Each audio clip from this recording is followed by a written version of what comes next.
जनसंघ वाला, बीजेपी वाला ज्यादा झारखंड में है और हमारा संख्या बिहार में इस तरफ है, और निर्णय किया सत्ता में बने रहने के लिए लंबे अवधि तक बिहार और झारखंड को बांट दिया। ना बिहार का भला हुआ ना झारखंड का। और मामला वहीं समाप्त नहीं हुआ। 15 साल तक वो सरकार में बने रहे और ये जाने वाले 4 करोड़ लोग जो बिहार छोड़ के गए हैं, ये कोई हमारे समाज के लोग नहीं है। ये सब वो गरीब हैं जिनके लिए तुमने 40-70 साल में जो खेला किया है, ये वो गरीब है। और उसके बाद शांति से बैठ जाइए आप लोग, क्यों तो। और उसके बाद इन लोगों ने, उसके बाद वर्तमान सरकार आई, हम लोग भी सरकार में रहे हैं साथ में, और ये उस सरकार में हम लोग भी रहे हैं। लेकिन फिर देखिए खेला क्या होता है।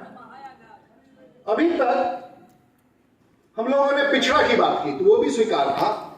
कुछ लोगों को लगा कि पिछड़ा से काम नहीं चल रहा है, तो उन लोगों ने कहा कि भाई चलो पिछड़ा को भी अति पिछड़ा में बांट दो। ठीक है, कहा कि इतना से काम नहीं चल रहा है, तो कहा दलित को महादलित में बांट दो, वो भी कर दिया।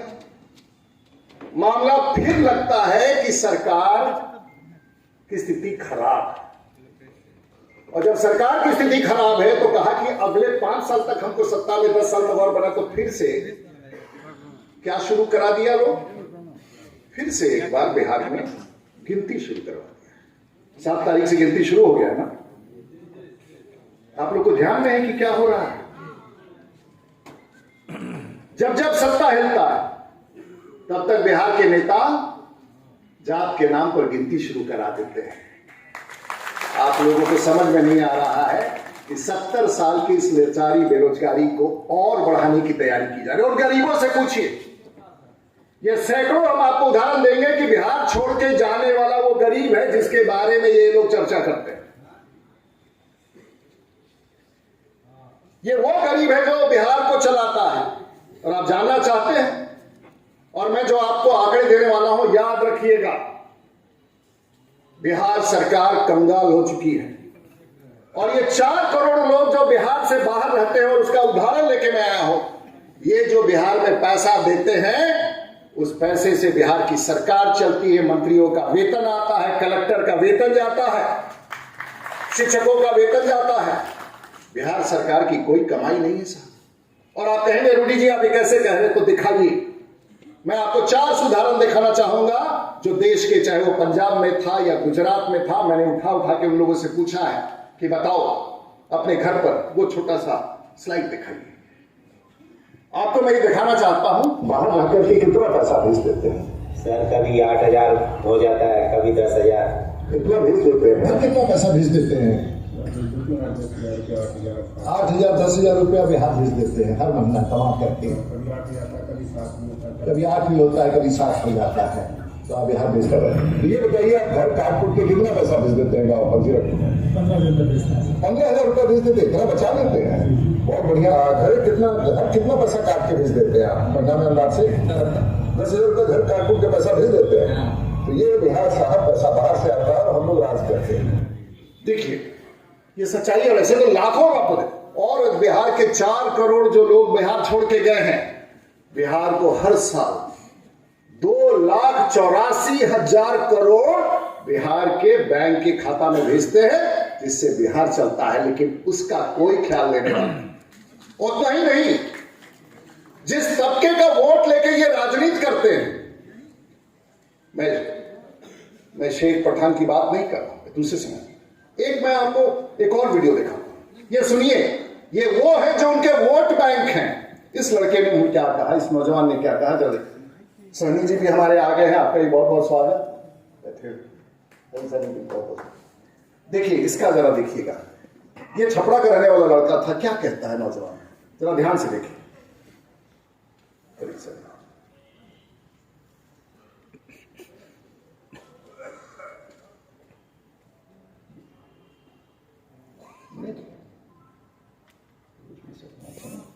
सऊदी अरेबिया, ये लड़का सऊदी अरेबिया में, मुझसे जहाज में मिल गया, बाहर निकल गया। नाम हुआ आपका? कहाँ? बिहार? छपरा बिहार। और आप हवाई जहाज से यात्रा करके पटना से आए हैं जी। तो ये बताइए कि आप अभी जा कहाँ रहे हैं? Saudi Arabia. सऊदी अरबिया में तो क्या करो बड़ा भाई? जॉब करते हैं। कौन सी के जाओ? Mobile crane operator. Mobile crane operator. और कितना पैसा कमा के गाँव में भेजे लो? अरे 45,000 40,000 महीना में कितना कमा के भेजे लो? तो बिहार में काम नहीं थे कि उतना दूर चल गए लो? बिहार में कहाँ रोजगार बा? रोजगार नहीं थे ना सर। चलिए कम से कम मुलाकात भाई लोगों से बहुत बहुत बधाई जी। ये तो उनके वोट है साहब, ये भी अपने घर परिवार को छोड़ करके, और महीने में ये क्रेन ऑपरेटर है, ये महीने में वहां से सऊदी अरेबिया से 40-45 हजार रुपया कमा के भेजता है। लेकिन जब इनको वहां गिरफ्तार कर लेते हैं, ये बिहार चलाने के लिए राशि अपना घर चला, लेकिन जब इसे गिरफ्तार कर लिया जाता है, जब इसे जेल में भेज दिया जाता है, तो बिहार की सरकार इसकी सूद लेने कभी नहीं जाती है। राजीव प्रताप रूडी ऐसे लोगों को, पूरे भारतवर्ष के लोगों को मदद करते हैं, और ऐसे आपको सैकड़ों उदाहरण बता सकते। कुछ लोगों ने कहा कि यहां पर मेरे समाज के लोग आए हैं। भाई, हम आपसे कोई जात का संबंध जोड़ने नहीं आए हैं, हम सिर्फ आप जो पढ़े लिखे लोग हैं, चाहे जिस समाज के हो, मैं ये कहने आया हूं कि जात के लड़ाई से थोड़ा बाहर निकलना पड़ेगा। आज वो युग नहीं है कि तलवार लेके भांज करके युग जीत सकते हैं। आज तो एक बटन दबाया जाता है और 1000 किलोमीटर दूर उस मिसाइल से दुश्मन को मार गिराया जाता है। अगर राजनीति करना है तो वैसा कीजिए। ये संख्या की राजनीति और इस प्रकार के राजनीति से ये तलवार नहीं, मिसाइल का युग है। और जिस प्रकार से हमको आप मनुवादी कहिएगा, हम लोगों को सामंती कहिएगा, हम तो आशीर्वाद लेने आए हैं उन ब्राह्मणों से जो हमेशा क्षत्रियों को और बाकी समाज के लोग जो हम लोगों को आशीर्वाद देते हैं। हम आपसे आशीर्वाद लेने आए, पता नहीं हम कामयाब होंगे कि नहीं होंगे। लेकिन बिहार को तो अभी तक हमने कहा कि अभी तक आप लोग सुन रहे होंगे तो कहेंगे रूडी जी तो बड़ा फॉरवर्ड की बात कर रहे हैं। भाई, हम कोई फॉरवर्ड की बात नहीं कर रहे। और जब पूरा बिहार बैकवर्ड है तो हाउ डू वी से दिस, अमीर के ना मैंने इसको अब कोई फिर से समझ लेंगे। जब पूरा बिहार बैकवर्ड है तो राजीव प्रताप रूडी, शंकर आजाद, शंकर झा फॉरवर्ड कैसे हो सकते हैं? कि कहां का पॉलिटिक्स है भाई? और ये हम यही नहीं कह रहे हैं, ये हम यही नहीं करते। हम पार्लियामेंट में भी इस बात को हमने कहा डंके कि जब पूरा बिहार बैकवर्ड है तो हम फॉरवर्ड कैसे हो जाए? हमको कैसे आरोप करके आप हमको अलग कर देते हैं? और दिखाइए हमने पार्लियामेंट में क्या कहा। और यहां नहीं कि देश का सबसे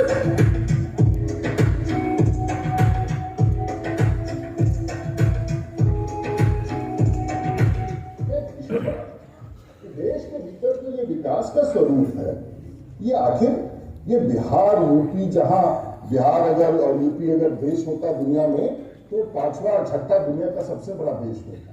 लेकिन मेरा ये पीड़ा है, अब बिहार को लोग बैकवर्ड करते हैं। पता नहीं वहां जाति से लोग बैकवर्ड करते हैं कि फलानी जाति के हैं वो फॉरवर्ड का। साहब, मैं तो बैकवर्ड स्टेट से आता हूं, मैं तो बिहार को नारा देना चाहता हूं कि मैं भी बैकवर्ड हूं। अगर बैकवर्ड से ही इस राज्य का भविष्य बदल सकता है तो मैं बैकवर्ड हूं और बैकवर्ड स्टेट की लड़ाई लड़ूंगा। मेरा भी परिभाषा बैकवर्ड में ले लीजिए, क्योंकि मुझे मत वंचित कीजिए बैकवर्ड कहते कि भाई तुम्हारा हिस्सा नहीं है। संजय जायसवाल जी, बैकवर्ड अगर राज्य है तो बैकवर्ड अगर राज्य है तो मैं भी बैकवर्ड रास्ता हूं, मैं भी बैकवर्ड हूं। और मैं भी बिहार को बैकवर्ड के नाम पर ही अपना चेहरा बैकवर्ड बनाते हुए कि देश में पूरे हमारे गरीब मजदूर पूरे भारतवर्ष में फैले। इसलिए कोविड सबसे ज्यादा गरीबों पर पड़ा तो बिहार में पड़ा। जो 70,000 करोड़ देश भर से आए वो आंसू बहा करके, ये तो हमारे सांसद है, सरकार है, मित्र है, जिन लोगों ने उनका ख्याल करा। तो आज से मैं अपने आप को बिहार का बैकवर्ड घोषित करता हूं, ताकि आने वाले दिनों में इसी बैकवर्ड के नाम पर इस बैकवर्ड बिहार को हम लोग आगे लेके चल सके। ये मेरा पंचलाइन है आज। तो आज के बाद से अपने आप को फॉरवर्ड मत कहिए भाई। आप लोग हम लोग भी मरवाते हैं और खुद भी मरते हैं। क्योंकि आपका नोटिस अब सब लोग बैकवर्ड हो जाएंगे ना, तब लड़ाई अच्छा लड़ा जा सकता है। हम लोग सब बैकवर्ड है भाई। जिस राज्य में रह रहे हैं उसके कटोरे में छेद है तो पेट किसका भरेगा? और जब फॉरवर्ड कर देते हैं, फॉरवर्ड करके उनको छांट देते हैं। ये कब तक चलेगा बिहार में? और इसीलिए हम आप लोगों को कहना चाहेंगे, एक और विषय आया, हम तो बिहार की लड़ाई लड़ते हैं और जैसे हमारे जसवंत सिंह साहब ने विभाग के लोगों